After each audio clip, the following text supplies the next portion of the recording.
కడప నగరంలో ప్రముఖ గాయకులు సంగీత దర్శకులు ఘంటసాల వెంకటేశ్వరరావు 103వ జయంతిని పురస్కరించుకొని ఘంటసాల విగ్రహానికి పూలమాల వేసి నివాళులర్పించినట్టు టీడీపీ నగర ఉపాధ్యక్షులు కొండ సుబ్బయ్య తెలిపారు.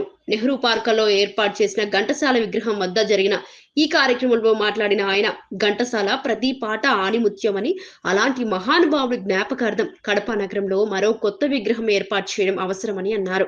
కళాకారులు, కళాభిమానులు కలిసి ముందుకు వచ్చి ఇందుకోసం ప్రత్యేక కమిటీ ఏర్పాటు చేయాలని సూచించారు. విగ్రహ నిర్మాణానికి వ్యక్తిగతంగా పూర్తి సహకారం అందిస్తారని కొండ సుబ్బయ్య చెప్పారు. అమర గాయకుడు ఘంటసాల గౌరవార్థం ప్రభుత్వం, అధికారులు కూడా అవసరమైన చర్యలు తీసుకోవాలని కోరారు.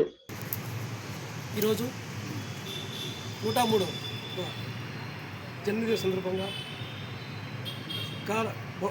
ఘంటసాల గారి జన్మదిన సందర్భంగా నెహ్రూ పార్కులోని ఆయన విగ్రహానికి మన భారవి అన్న ఆధ్వర్యంలో ఒక కమిటీ ఏర్పడి ఆయన ఈరోజు దేశానికి, ప్రత్యేకించి ఆంధ్ర రాష్ట్రానికి, తెలుగు వాళ్ళు ఎక్కడున్నా కూడా ఆయన ఆ రోజు ఇచ్చిన కళాకారులుగా ఈరోజు ఆయన పాడిన పాటలు ఇప్పటికీ ప్రతి మనిషిలో కూడా హృదయాన్ని అంటుకునే విధంగా. ఇప్పుడు అన్నగారు చెప్పారు, నేను హాస్పిటల్లో ఉంటే నేను కళాకారుడిగా ఆయన పాటలు వినే, అంటే మా తల్ల కన్నా ఎక్కువ ఆయన పాటిన తర్వాత నేను కోరుకునే అనే విధంగా అన్నగారు చెప్పారు.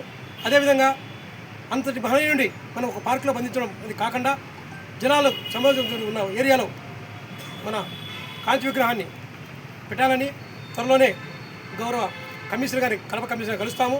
కలిసి మంచి ప్లేస్లో పెట్టే విధంగా, దాన్ని ఏర్పాటు చేసే విధంగా చేద్దామని కోరుతున్నాము.